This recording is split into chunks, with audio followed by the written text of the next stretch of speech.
So that thing we call covering is a man that is set under authority.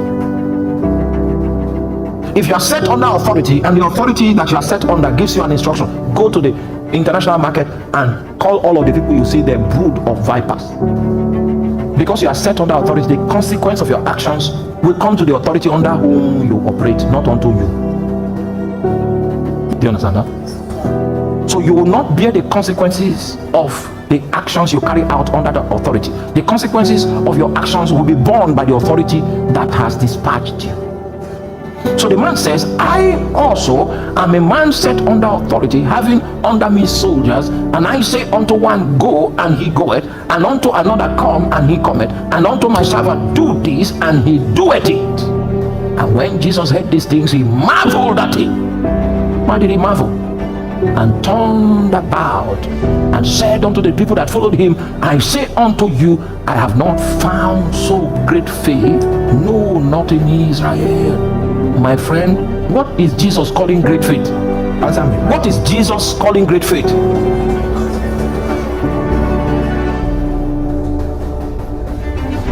Well, let me help. Jesus' definition of great faith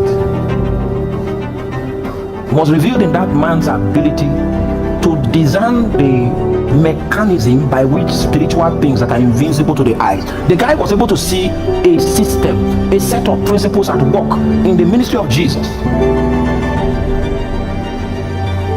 I hope you know faith gives you the eyes to see things that are not visible.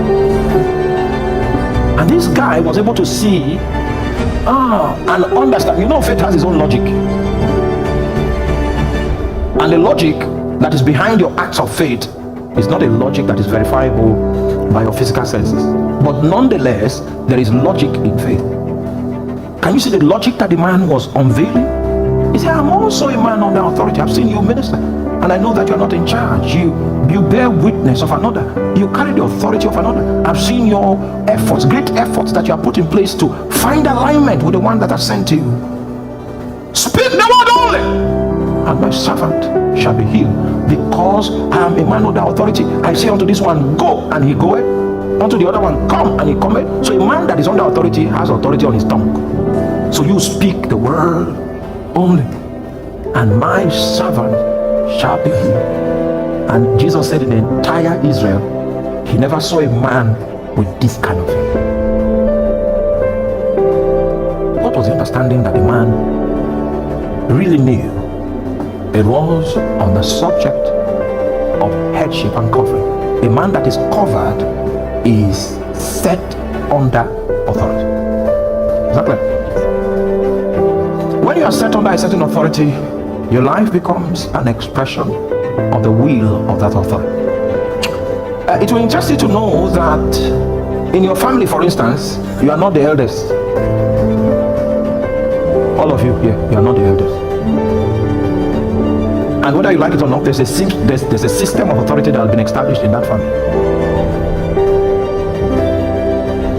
If you are going to get married in your family, it's not you that they will bring the lady to come out. There's somebody older than Evangelist Peter in his own family that will be the one that they will go to consult in order to get married to even your own younger sister. You see, the entire physical family structure is based on the principle of headship. The principle of headship can be a very terrific power when it is wielded in unrighteousness. And you need to know how to deal with it. Because if you don't know how to deal with it, the consequences of the headship in your own family being wielded in an unrighteous fashion can ensnare your destiny. Because God recognizes the principle of headship. I came with a list of things that Satan normally exploits in order to bring injury to the destinies of men. The first one is called headship. I've been a pastor for long, so I've had to pastor women that their husbands are unbelievers. Are you with me? Can you understand my position? I've had to pastor women that their husbands are unbelievers. The husbands attend gatherings where they do ancestral venerations and pour libation to spirits. And this woman is trying to be a wife, And she doesn't believe in the priesthood that the husband is bringing, but the husband is the one that wields the scepter of headship. Oh, you are not with me. There's a very complex situation there that I want us to deal with. And most of us in this place, the one that sits in the capacity of head of your clan, head of your family, is likely to be an unbeliever. And just in case yours is a believer, God has helped you. The scepter of headship can be wielded in a most notorious way to bring injury to the destinies of men. Part of the reasons why this service is existing today is so that we can undo the entanglements that are befalling the destinies of men and women on the account of the scepter of headship that was wielded with a demonic force against your destiny. We went for a camp meeting and a senior minister was preaching the gospel, and he said they were born into a diabolical family. The god that the father worshipped was one of the deities of the river. So when a child is born, they take the child before the deity, and the priest will offer sacrifices, and the spirit will come and bear witness. I said, okay, this one is going to stay by the altar. So when his elder brother was born, they took him to, I hope you know the authority that the father is using to do that is the authority called headship. So he brought this guy. That's the elder brother of this preacher, was brought to the oracle. When they brought him to the oracle, the spirit came and possessed the priest, and the priest said, this one will stay before the altar.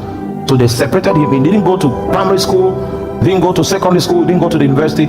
He was separated straight to the altar. Began to learn the language of incantation, began to learn the language of divination, and started developing spiritual knowledge around that water deity. When they gave birth to him, they brought him to the shrine. Then the spirit possessed the priest, and the priest said, no, this one, allow this one to do anything that he feels like doing. That was why they allowed him. He went to primary school, went to secondary school. Somewhere along the line in secondary school, he gave his life to Christ. And the reason why the father did not fight him was because the oracle said, allow him do whatever he wants. He became a mighty preacher, but he knew that the headship that was in his family was against the kind of dedication that he had to God. Whether you like it or not, as modern as we try to make ourselves, there is something called the altar of your father's house. And I'm not saying this by terminology. I will show you from the Bible, and I will show you what that altar did to people. So this preacher, he had raised an altar for the Lord, but yes, there was an altar of darkness that was in his family. It is possible for you to gain some mileage when there is this darkness in your family, because the darkness feeds from the principle of headship system. If not, this system has the ability to limit you from becoming everything that God wants you to be. The thing about the matter here is that the headship is legitimate. Headship is not from the devil. Headship was instituted by God, just like marriage is not from the devil. Marriage was instituted by God. It's God's idea, not man's idea. So God himself recognizes headship. But headship can be wielded in a fashion that it becomes an object of injury. How do you survive in such cases?